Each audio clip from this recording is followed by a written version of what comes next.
Coming up this morning on Action News, new details in the case of the disappearance and death of two people on the Yakima Reservation. It happened in 2018, and both bodies were recovered by the end of the next year. The new details, though, come in the form of two more people coming forward admitting to aiding in the cover-up. We'll get you up to speed. Plus, so far this season, a few days have been pretty icy to start or finish, and as we head further into winter, authorities are reminding drivers to be cautious and drive appropriately for the conditions. It comes after this crash early yesterday. And Yakima County commissioners are set to finalize their budget for next year today, nearly $400 million. And they do face some challenges, though. It's expected expenditures will grow faster than revenue, but they have a fix that will reduce the shortfall by some $2 million. That story and more coming up as you start your day with us right here on Action News.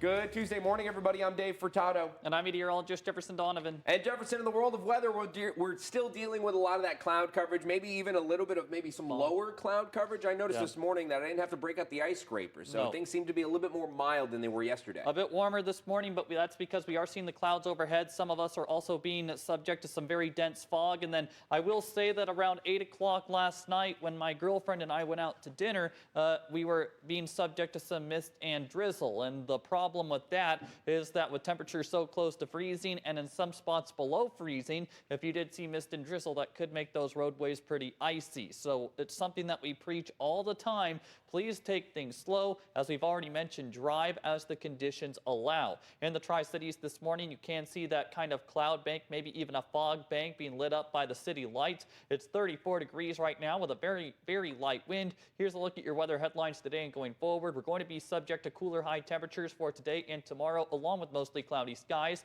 Isolated rain and snow showers are going to be on tap for Thursday, with greater rain and snow opportunities for the weekend. I will break down your forecast coming up. Thanks, Jefferson. We begin this morning in Yakima County.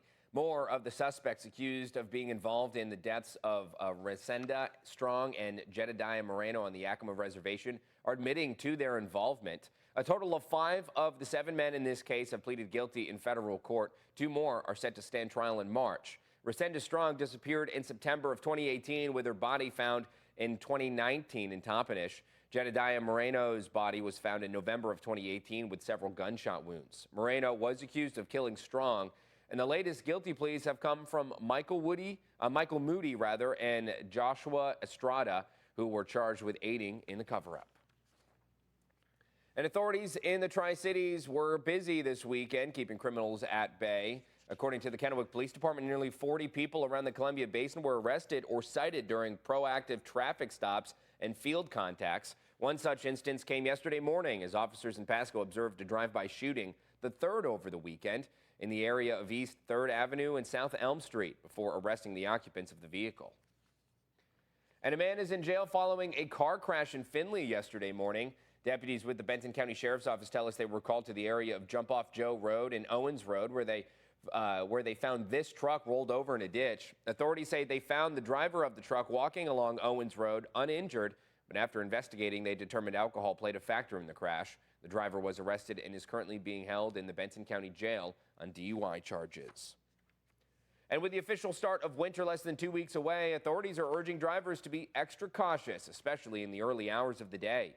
Take a look at this crash from yesterday morning on Locust Grove Road. Deputies with the Benton County Sheriff's Office say icy conditions on the road as well as speeding led to this driver losing control of their car, heading up the hill and rolling over into the ditch. The driver was fortunately unharmed. And drivers taking to the roads across Washington come January 1st will start to see harsher penalties when it comes to negligent driving. A new law which aims to reduce injuries and deaths from crashes involving pedestrians and cyclists looks to enhance safety for those using the road who are not in a car. Leaders tell us violators could see higher fines, longer driving suspensions, and increased jail time. Because this is a new law, we don't know yet all the different ways that could be interpreted by law enforcement and prosecutors, but typically, it requires that somebody fails to do the basic duties of a driver. The Washington Traffic Safety Commission will be running an educational campaign through January to inform drivers and vulnerable road users about the new law and safe road sharing practices. Yakima County commissioners are planning to finalize their budget for 2025 Commissioners are planning to vote on a $394 million budget at today's regular meeting. Between 2024 and 25, expenditures are projected to grow faster than revenues, and one way to fix it is with a road levy shift. It's called a road levy shift, where we will use some funds collected for road levy, which is for capital improvement projects to our road infrastructure and some ongoing maintenance. And we will actually shift that potentially over to the budget to balance the budget in that way. Around 2/3 of the budget will be spent on public safety and public services, with the other third going for health and human services. Some of the biggest draws on our budget come from our Department of Corrections, which is to operate our jail, as well as to our sheriff's office. And I think anyone listening would probably say those are two places where we do not want to be cutting positions. And certainly we would like to see more positions in those areas of emphasis, given the crime and the lack of ability to be able at this point to really get a good handle on it. But right now, those are areas where we could have cut, and the commissioners made a strong stand and said we are not going to do that. Now, the county is projected to collect $358 million in revenue, and while it won't be enough to cover the books, with the road levy shift, the budget would only face a shortfall of about $782,000 compared to $2.7 million. Kittitas County Commissioners have also approved a $138 million budget for 2025. This is 8% higher than 2024, and it includes nearly $50 million for essential services like police and planning, $20 million for a new county transfer station, and continued funding for community projects like the new child care center. However, county leaders say rising costs for salaries and benefits are a concern. They say they'll need to figure out how to cut $10 million over the next 3 years to balance the budget without sacrificing services. County leaders say they'll focus on maintaining important facilities and planning for the future to manage these costs. Folks in Hermiston are celebrating the completion of the latest project at Harrison Park. Leaders from the Hermiston Rotary Club unveiled these photos yesterday of the new pavilion at the park, the final piece of the rejuvenation project for the popular recreation area, which also saw several basketball courts installed over the summer.